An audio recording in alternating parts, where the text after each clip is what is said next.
ರಾಣಿ ಅವರು ಇದು ತುಂಬ ದಿನ ಇನ್ನೂ ಥಿಯೇಟ್ರಲ್ಲಿ ರನ್ ಆದರೆ ಚೆನ್ನಾಗಿದೆ ಮೂವಿ. ಎಲ್ಲರೂ ಬಂದು ನೋಡಲಿ, ಥಿಯೇಟ್ರಲ್ಲೇ ನೋಡಿ ಅಂತ ಹೇಳಿ. ಅವರ ಅಭಿನಯ ಬಗ್ಗೆ ಏನು ಹೇಳ್ತಾರೆ? ಅಭಿನಯದ ಬಗ್ಗೆ ಹಾವಭಾವ ರೀತಿ ಏನು ಡಿಫ್ರೆನ್ಸ್ ಮಾಡೋಕ್ಕೆ ಆಗಿಲ್ಲ ಯಾರಿಗೂ. ಯಾವುದೋ ಫೀಮೇಲ್ ಪಾರ್ಟೇನೆ ಮಾಡ್ತಿರೋದು ಅಂತ ಅನ್ನಿಸ್ತು. ಸೊ ಮಸ್ತಾಗಿದೆ ಮೂವಿ. Thank you. ಇನ್ನು ತುಂಬ ಚೆನ್ನಾಗಿ ಓಡಲಿ ಅಂತ ನಾವು ಹಾರೈಸ್ತೀವಿ ಅಷ್ಟೇ. ಇದು ದೀಪಕ್ ಸುಬ್ರಹ್ಮಣ್ಯ ಅವರು ಅಂತೂ ತುಂಬ ಕ್ಯೂಟೆಸ್ಟ್ ಹೀರೋಯಿನ್ ಅಂತ ಅನಿಸುತ್ತೆ ನಮಗೆ. ಅವರು ತುಂಬ ಚೆನ್ನಾಗಿ ಕಾಣಿಸ್ತಾರೆ. ಹುಡುಗ ಅಂತ ಯಾವ ಇದರಲ್ಲೂ ಗೊತ್ತೂ ಆಗೋದಿಲ್ಲ. ತುಂಬ ಬ್ಯೂಟಿಫುಲ್ ಹೀರೋಯಿನ್. ಕಾಮಿಡಿ ಎಲ್ಲ ಹೇಗಿತ್ತು? ತುಂಬ ಚೆನ್ನಾಗಿತ್ತು. Full enjoy. ಏನು ಇಷ್ಟ ಆಯ್ತು ಸಿನಿಮಾ? ನನಗೆ ಓವರ್ ಆಲ್ ದೀಪಕ್ ಸುಬ್ರಹ್ಮಣ್ಯ ತುಂಬ ಇಷ್ಟ ಆದರು. ತುಂಬ ಕ್ಯೂಟಾಗಿ ಕಾಣಿಸ್ತಾರೆ. ತುಂಬ ಚೆನ್ನಾಗಿ ಮಾಡಿದ್ದಾರೆ. ಏನು ಮೆಸೇಜ್ ಇದೆ?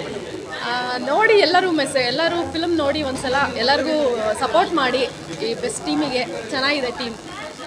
ಈ ತರ ಒಂದು ಕ್ಯಾರೆಕ್ಟರ್ ಮಾಡಬೇಕಂದ್ರೆ ತುಂಬಾನೇ ಕಷ್ಟ. ಹೌದು. ಕ್ಯಾರೆಕ್ಟರ್ ಮಾಡಬೇಕಂದ್ರೆ ಸಿಕ್ಕಾಪಟ್ಟೆ ಚಾಲೆಂಜ್ ಇರುತ್ತೆ. ಸೊ ನೀವು ಒಬ್ರು ಲೇಡಿಯಾಗಿ ಆ ಪಾತ್ರ ಮಾಡಬೇಕಾದ್ರೆ ನಿಮ್ಗೆ ಎಷ್ಟು ಯಾವ ರೀತಿ ನಿಮ್ಗೆ ಕನೆಕ್ಟ್ ಆಯ್ತು ಅಂದರೆ ತುಂಬ ಚೆನ್ನಾಗಿ ಅವರು ತಗೊಂಡೋಗಿದ್ದಾರೆ ಇದನ್ನ ಪಾತ್ರನ. ಎಲ್ಲರೂ ಚೆನ್ನಾಗಿ ಮಾಡಿದ್ದಾರೆ. ಆ್ಯಕ್ಚುಲಿ ಅವರಂತೂ ತುಂಬ ಕ್ಯೂಟ್, ತುಂಬ ಚೆನ್ನಾಗಿ ಮಾಡಿದ್ದಾರೆ. ನನಗಂತೂ ಅವ್ರದ್ದು ಬಿಟ್ಟು ಬೇರೆ ಏನು ಹೇಳೋಕ್ಕೆ ಆಗ್ತಾ ಇಲ್ಲ, ಅಷ್ಟು ಕ್ಯೂಟಾಗಿ ಮಾಡಿದ್ದಾರೆ ದೀಪಕ್ ಸುಬ್ರಹ್ಮಣ್ಯ. ನಾವು ಆ್ಯಕ್ಚುಲಿ ಹ್ಯೂಜ್ ಫ್ಯಾನ್ ಅವರಿಗೆ. ಸೊ ಅವ್ರದ್ದು ಇದನ್ನೆಲ್ಲ ಏನು ಲಕ್ಷ್ಮೀ ನಿವಾಸದಲ್ಲೆಲ್ಲ ಜಯಂತ್ ಪಾತ್ರ ಅಂತೂ ತುಂಬ ಫ್ಯಾನ್ ನಾವು. ಅದಕ್ಕೋಸ್ಕರ ಅವರು ನೋಡಬೇಕು ಅಂತಲೇ ನಾವು ಬಂದಿದ್ದು ಆ್ಯಕ್ಚುಲಿ ಇಲ್ಲಿಗೆ. ಸಿನಿಮಾ ಚೆನ್ನಾಗಿತ್ತು. ಅದು ಆ್ಯಕ್ಟರು ಸೀರಿಯಲ್ಸಲ್ಲೆಲ್ಲ ನೋಡಿದ್ದೀವಿ. ದಾಸಪುರಂದರ ಅಲ್ಲೆಲ್ಲ ತುಂಬ ಚೆನ್ನಾಗಿ ಮಾಡಿದರು. ಅವ್ರ ಆ್ಯಕ್ಟಿಂಗು ಮತ್ತು ಲಕ್ಷ್ಮೀ ಅಮ್ಮ ಅದರಲ್ಲೂ ಮಾಡ್ತಾರಲ್ಲ, ಸೊ ಅದು ನೋಡಿದ್ದೀವಿ. ಅದರಲ್ಲೇ ಬೇರೆ ಥರ ಕ್ಯಾರೆಕ್ಟರು. ಇಲ್ಲಿ ಫುಲ್ ಡಿಫ್ರೆಂಟು. ಅದೆಲ್ಲ ಬಿಟ್ಟು ಪೂರ್ತಿನೇ ಡಿಫ್ರೆಂಟ್ ಇದೆ. ನೋಡಿ ಏನಂತ ಚೆನ್ನಾಗಿದೆ. ತುಂಬ ಚೆನ್ನಾಗಿ ಆ್ಯಕ್ಟ್ ಮಾಡ್ತಾರೆ ಅಂತ ಒಂದು ಇದಾಗಿದೆ. ಒಳ್ಳೆ ಫ್ಯೂಚರ್ ಇದೆ ಅವರಿಗೆ. ರಾಣಿಯಾಗಿ ಆ್ಯಕ್ಟಿಂಗ್ ಮಾಡಿದ್ದಾರೆ. ಅವ್ರದ್ದು ಆ್ಯಕ್ಟಿಂಗ್ ಹೇಗೆ?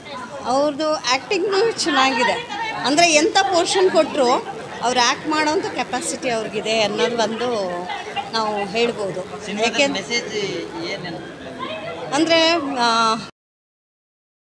ಯಾವ ರೀತಿ ಹೋಗುತ್ತೆ ಅಂತ ಒಂದು ಈಗರ್ನೆಸ್ ಇರುತ್ತಲ್ಲ. ಇಲ್ಲಿಗೆ ಸ್ಟಾಪ್ ಆಗುತ್ತೆ, ಈ ಥರ ರಿವೀಲ್ ಆಗಿಬಿಡತ್ತೆ. ಇದು ಫೈನಲ್ ಕ್ಲೈಮ್ಯಾಕ್ಸ್ ಚೆನ್ನಾಗಿ ತಗೊಂಡಿದ್ದಾರೆ. ಯಾಕೆಂದರೆ ಕ್ಲೈಮ್ಯಾಕ್ಸಲ್ಲಿ ಅವ್ರಿಗೆ ಒಂದು ಒಳ್ಳೆಯ ಒಂದು ಅಂತಂದರೆ ಅದಕ್ಕೊಂದು ಕರೆಕ್ಟ್ ಕಾಮಿಡಿ ತುಂಬ ಚೆನ್ನಾಗಿದೆ. ಮಕ್ಕಳು ಸಹ ನೋಡ್ಬೋದು. ಯಾವುದೇ ಒಂದು ಆ ಥರ ಒಂದು ಡಬಲ್ ಮೀನಿಂಗ್ ಇದಾಗಲಿ ಆ ಥರ ಎಲ್ಲ ಇಲ್ಲ. ಯಾಕೆಂದರೆ ಹಾಡಲ್ಲಿ ನೋಡ್ತೀವಲ್ಲ, ಏನು ಈ ಥರ ಹೆಂಗಿದೆಯೋ ಏನೋ ಅನ್ನೋ ಒಂದು ಎಕ್ಸ್ಪೆಕ್ಟೇಷನ್ ಇತ್ತು.